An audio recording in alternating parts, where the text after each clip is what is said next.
माँ, मैं बहुत थक गई हूँ। घर संभालते संभालते यहाँ मेरी थकान किसी को नज़र नहीं आती। कुछ दिन आराम करना चाहती हूँ। सोच रही हूँ कुछ दिनों के लिए अपने मायके आ जाऊँ। आते हुए अपने बच्चों को भी साथ ले आऊँगी। वे वहीं से स्कूल चले जाएंगे। आखिर एक ही शहर में ससुराल और मायका होने का कुछ तो फ़ायदा मिले, नम्रता ने फ़ोन पर अपनी माँ से कहा। पार्वती जी ने दूसरी तरफ से कहा, हाँ बेटा, जब तेरी इच्छा हो आ जाना। आखिर ये तेरा भी घर है। ठीक है माँ, मैं तो कल ही आ जाऊंगी। नम्रता खुश हो बोली, हाँ बेटा, कल आ जाओ।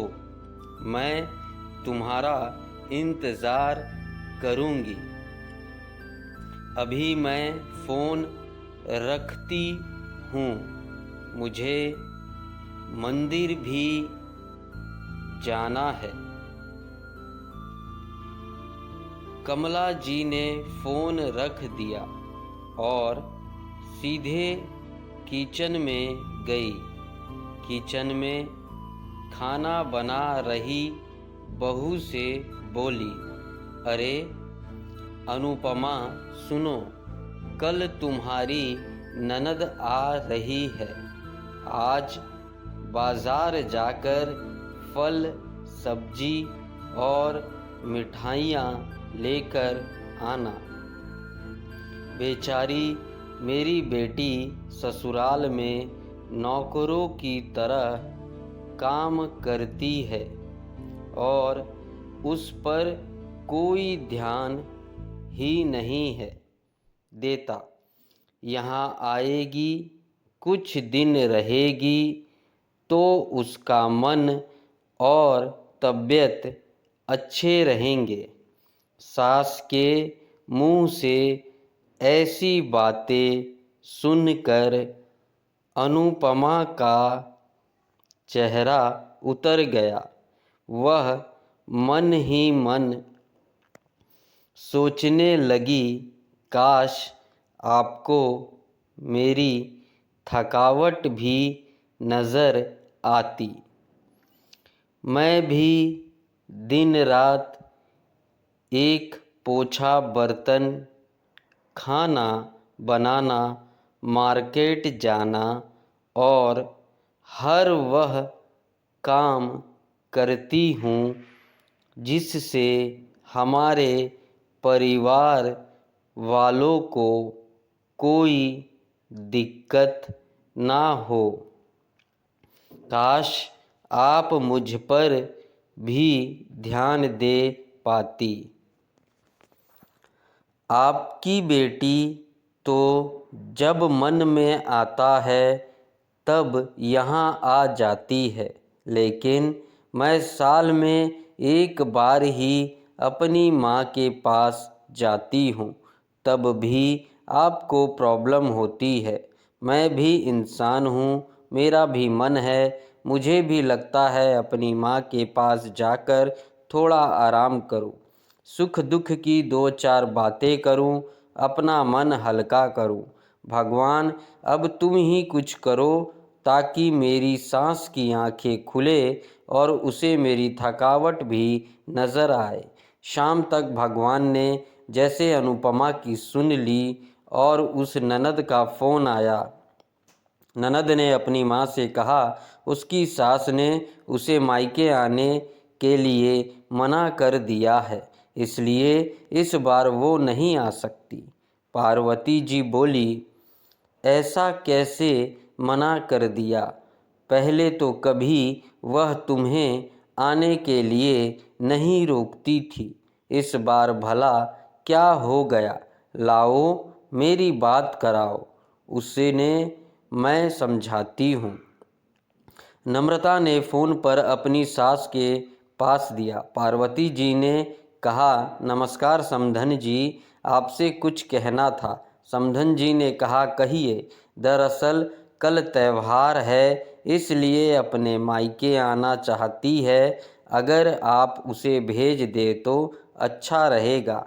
नम्रता की सास ने कहा, देखिए समधन जी, आपकी बेटी मायके जाकर रहे, इस बात के लिए हमने उसे कभी नहीं रोका और इस बात से हमें कोई प्रॉब्लम है भी नहीं।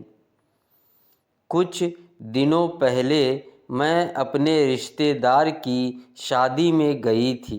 वहाँ आपकी बहू अनुपमा की माताजी से मिलने का मौका मिला।